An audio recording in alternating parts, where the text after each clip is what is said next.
Você que nos acompanha em toda a região norte e várias partes do Brasil, viu algo que precisa ser investigado? Tem uma denúncia? Um documento? Um vídeo? Mande para o Norte Investigação. O nosso WhatsApp, prefixo 92 99297 2401. Sua informação pode ajudar a revelar fatos importantes e a levar ao ar novas reportagens investigativas. A Controladoria Geral da União analisou contratos, medições e pagamentos de uma obra que deveria transformar o saneamento em Belém. O que era para ser solução virou alvo de alertas. Indícios de falhas em medições, pagamentos questionados e um cronograma que não foi cumprido como previsto. Você confere agora essa reportagem exclusiva do Norte Investigação. Milhões de reais em recursos públicos. Uma obra considerada essencial para o saneamento de uma capital brasileira. E um relatório oficial que levanta dúvidas sobre como esse dinheiro foi aplicado. A Controladoria Geral da União investigou contratos, mediações e pagamentos de um grande projeto de esgoto em Belém. O trabalho foi realizado diante da criticidade, materialidade e relevância da obra, prevista para um dos maiores eventos internacionais do país, e o que os auditores encontraram agora coloca sob questionamento a execução do projeto. O foco da auditoria é a estação de tratamento de esgoto do UNA, um empreendimento estratégico para o saneamento de Belém. O projeto envolve investimentos superiores a 157 milhões de reais, com recursos oriundos de contratos de financiamentos assinados em 30 de maio de 2008. Os valores foram concedidos pelo governo federal por meio da Caixa Econômica Federal, lastreados em recursos do FGTS, ou seja, um investimento de longo prazo que agora levanta questionamentos sobre resultados e execução. A obra é executada pela Companhia de Saneamento do Pará, responsável por implantar, recuperar e ampliar o sistema de esgoto sanitário na capital paraense. O projeto faz parte do Programa Federal Saneamento para Todos, uma iniciativa criada para ampliar o acesso ao saneamento básico em todo o país. Na prática, isso significa levar água tratada, coleta e tratamento de esgoto e infraestrutura especial para milhões de brasileiros. Se a obra é de 2008, ela é regulamentada pela Lei de Licitações anterior, que é de 1993. Essa Lei de Licitações só permite acréscimo no total de 25%, já passando para a execução do contrato. Então, se eu tenho um contrato de 110 milhões, 10% desse contrato são 11 milhões. 20% são 22 milhões. Mais 5 milhões e meio dá 26 milhões e meio. E eu já tenho 40 milhões aproximadamente em aditivo. Então eu tenho um indício de irregularidade, que seria o descumprimento do total de aditivos previstos em lei. Vamos agora verificar a operacionalidade desses aditivos. Quais foram os critérios utilizados para se aditivar uma obra inacabada até hoje? Quanto será o valor final dessa obra? Pois se ela foi inaugurada, entende-se que ela já está 100% pronta. Porque a Controladoria Geral da União identificou que não. O programa Saneamento para Todos não se limita ao esgoto. Ele envolve ações como abastecimento de água, manejo de águas pluviais, resíduos sólidos e preservação de mananciais. A gestão é feita pelo Ministério das Cidades e o objetivo é melhorar a qualidade de vida da população. Mas isso depende da execução eficiente e controle rigoroso. Nas condições de um país subdesenvolvido, do norte do Brasil, que pouco ainda se fala sobre tratamento de resíduos sólidos, a gente precisa realmente começar a enxergar aonde é que a população pretende atuar para que isso se torne cada vez menos agressivo, impactando menos o meio ambiente. Em obras públicas, cada etapa precisa ser medida e comprovada. Essas medições funcionam como uma espécie de prestação de contas técnica. Elas indicam o que foi executado e autorizam a liberação de recursos. Quando há falhas nesse processo, cresce o risco de pagamento sem a comprovação completa dos serviços. A execução do contrato já também é uma fase esgotada, onde no direito é chamada de preclusa. Nós já estamos na terceira fase. Então nós encontramos indícios de irregularidade na fase pré-contratual, com uma empresa possivelmente incapaz de executar o objeto. Nós já encontramos indícios de irregularidades na fase contratual, que foi a ausência de fiscalização, aditivo acima do previsto em lei e, por fim, a inauguração de uma obra inacabada, quando ela deveria estar 100% preparada para prestar o serviço ao qual ela foi determinada. Mas ao analisar documentos técnicos, relatórios de fiscalização e registros financeiros, os auditores da Controladoria Geral da União identificaram fragilidades no controle da execução do contrato. Segundo o relatório, há irregularidades pontuais em medições e pagamentos. Registros que deveriam comprovar os serviços executados não apresentam consistência suficiente.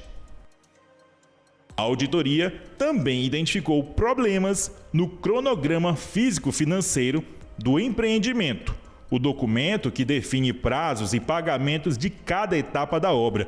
Segundo os técnicos, houve intempestividade no cumprimento desse planejamento, o que compromete o controle e a previsibilidade do projeto. Ao verificar na execução do contrato de prestação de serviços por uma empresa pública, ainda tem esse detalhe, ela visa lucro.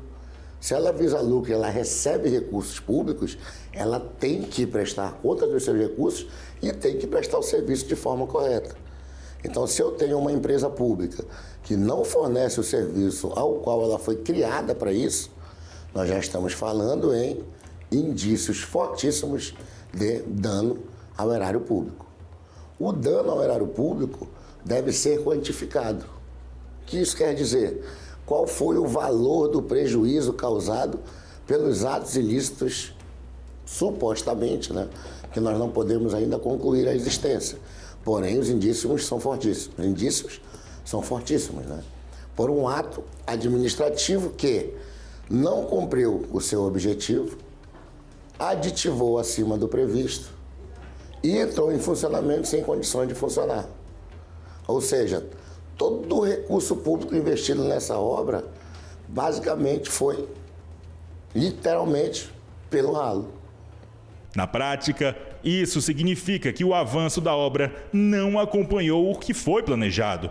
O resultado foi uma sequência de revisões de prazo, alterações contratuais e mudanças no projeto original. Um cenário que costuma aumentar custos e prolongar a entrega, o que agora coloca em dúvida a conclusão da obra. Outro ponto destacado no relatório é a complexidade da infraestrutura. Uma estação de tratamento depende da integração de diversos sistemas: tanques, tratamento biológico, bombas e redes de escoamento. Tudo precisa funcionar em conjunto. Se uma dessas etapas não estiver completamente concluída ou funcionando como previsto, todo o sistema pode operar abaixo da capacidade. Isso significa que, mesmo com parte da obra pronta, o esgoto pode continuar sem tratamento adequado. Os órgãos de fiscalização devem trabalhar em cima dessa quantificação dos prejuízos causados, para que possa se determinar um real valor e indicar na seara administrativa, mediante um processo judicial de improbidade administrativa, quem são os responsáveis e qual é o valor da sua responsabilidade, para fim de devolução aos cofres públicos dos recursos que foram gerados em prejuízo a esses cofres. Nós temos também que identificar se no curso desse processo houve algum ato de corrupção. Daí você pode se falar em corrupção ativa ou passiva. Ativa para quem oferece e passiva para quem aceita. Então, nesse caso, se houve alguém que foi corrompido nesse processo, essa investigação do Ministério Público irá, com certeza, identificar. O relatório também aponta um risco claro: prejuízo aos cofres públicos. Em projetos desse porte, falhas de controle podem representar milhões perdidos e impactos diretos na saúde pública e no meio ambiente, principalmente em uma cidade que ainda enfrenta problemas históricos de saneamento.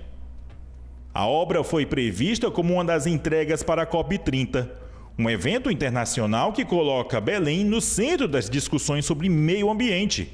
Mas as incertezas sobre prazo, funcionamento e execução ainda permanecem e levantam questionamentos sobre a capacidade de entrega. A água vem suja, enferrujada, vem barrenta, gosto de barro. Não dá para todo mundo, dá só para o nosso uso, né? No caso de tomar um banho, fazer comida não dá. Tem que estar comprando água mineral. É ruim, tá ruim. A água, nessas condições que nós estamos vivendo, faltando água, tendo que esperar para lavar louça, tendo que esperar para lavar roupa, entendeu? Aí se for beber essa água, tem que fazer um tratamento, né?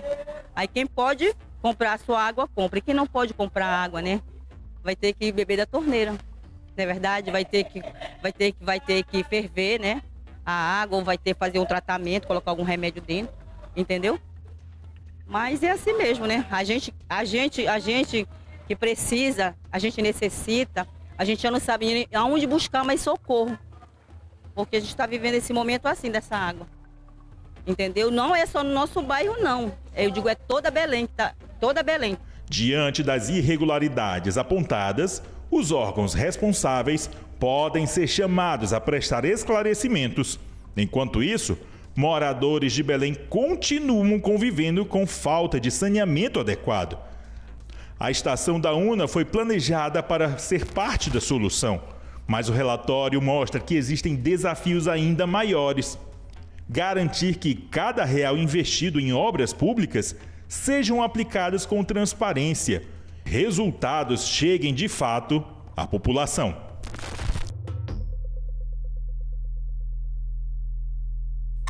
A situação apresentada na reportagem levanta questionamentos importantes sob o ponto de vista jurídico-administrativo.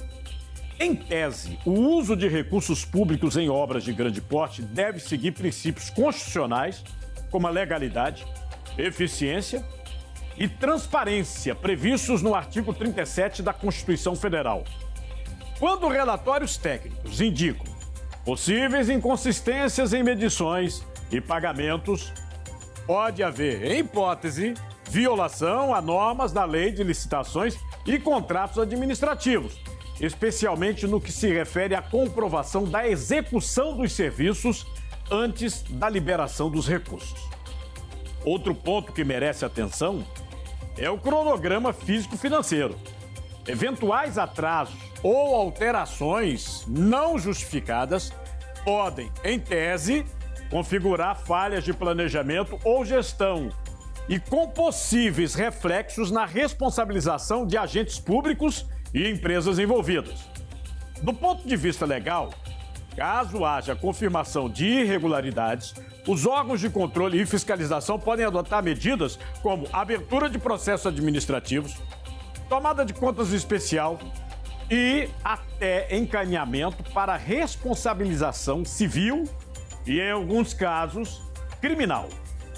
Por outro lado, é importante destacar que todas as apurações devem respeitar o devido processo legal, garantindo o direito à ampla defesa e ao contraditório dos envolvidos.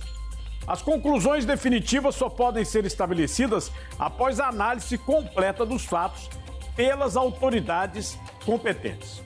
E aí o seguinte, a nossa produção entrou em contato com a assessoria de comunicação da Cosan, mas foi informada que eles não iriam se pronunciar. E daqui a pouco as notícias pelo Brasil com o Giro do Norte. Quanto custa proteger, amparar, cuidar da sua família? Menos de R$ 1,50 por dia para você e mais 4 dependentes. Atendimento garantido pela Sul América. Bem mais. Cuida com telemedicina, na palma da mão, clínico geral, pediatra 24 horas por dia, 7 dias por semana. Ampara com assistência funeral de até R$ 5.000. e a proteção financeira de R$100 mil por invalidez ou morte acidental do titular. Segurança real em todas as fases da vida. QR Code aí na tela, viu? Bem mais, lançamento da Sul América. Entre em contato, o preço é promocional, R$ 44,00 só para o lançamento. Agora é hora de ver os destaques da semana no Brasil, no mundo, política, economia, meio ambiente, segurança. Fique de olho no Norte.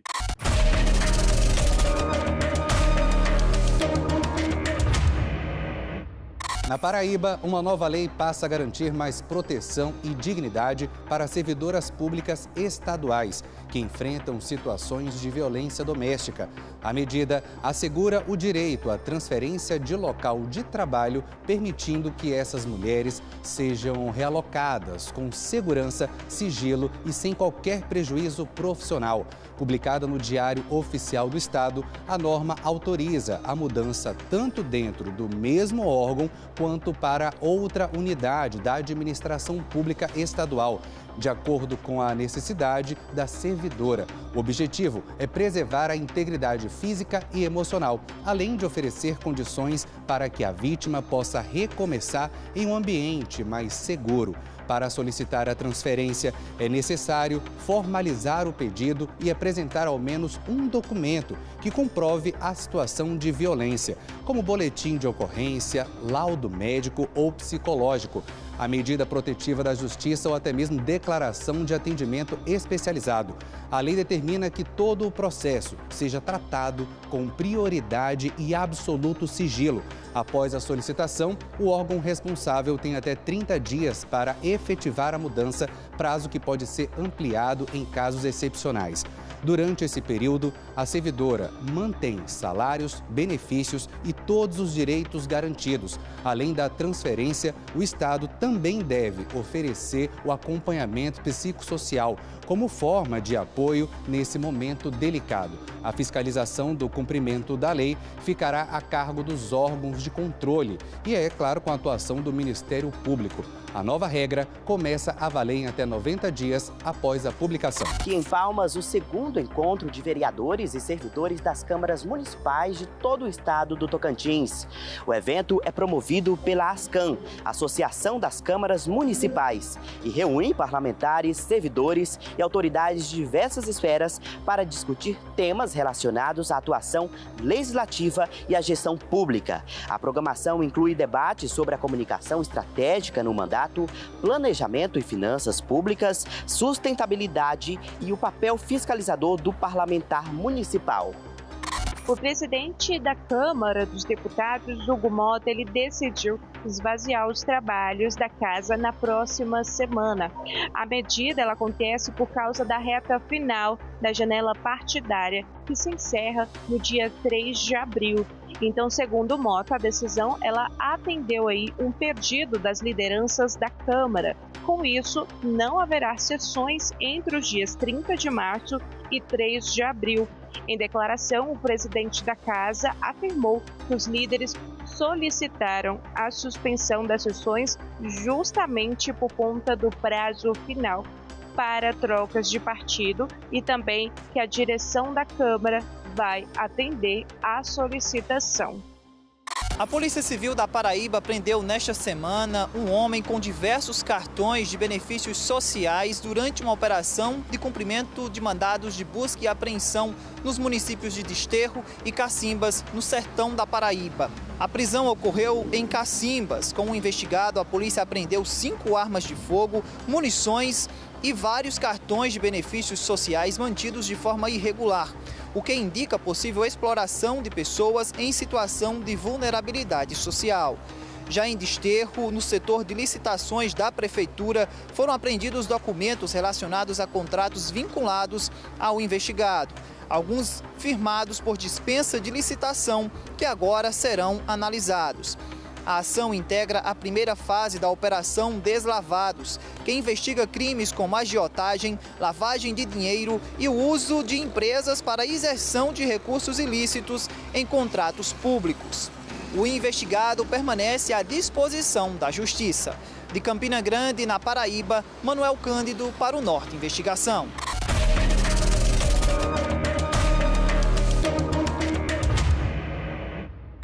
Olha, muito obrigado por sua audiência no Norte Investigação.